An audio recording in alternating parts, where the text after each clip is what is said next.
যিশু যখন নৌকায় উঠেছিলেন তখন যে লোকটির মধ্যে মন্দ আত্মা ভর করেছিল সে তার সঙ্গে যেতে অনুরোধ করল। এটি একটি হরর মুভির একটি দৃশ্যের মতো শোনাচ্ছে।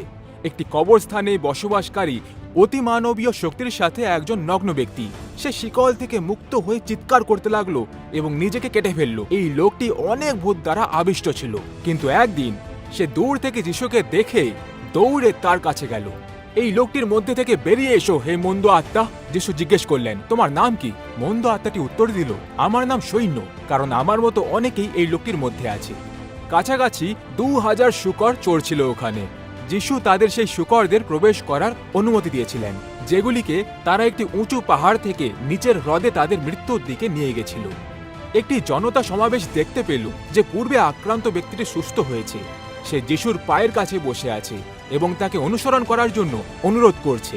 যিশু তাকে বাড়ি যেতে বললেন এবং এও বললেন ঈশ্বর তার জন্য কত কিছু করেছেন, যা তিনি করেছিলেন।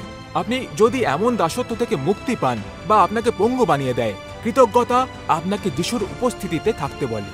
যিশুর বন্ধু মেরি তার কাছে থাকতে এবং তার কাছ থেকে শেখার জন্য তার নিয়মিত কাজগুলি ত্যাগ করেছিলেন। যিশু তার পরিবারকে বলেছিলেন যে তার পায়ের কাছে বসে মেরি এমন এক জিনিস যে বিষয়ে উদ্বিগ্ন হতে হবে খুঁজে পেয়েছেন, যিশুর একজন শিষ্য হওয়া এবং তার সাথে সময় কাটানো।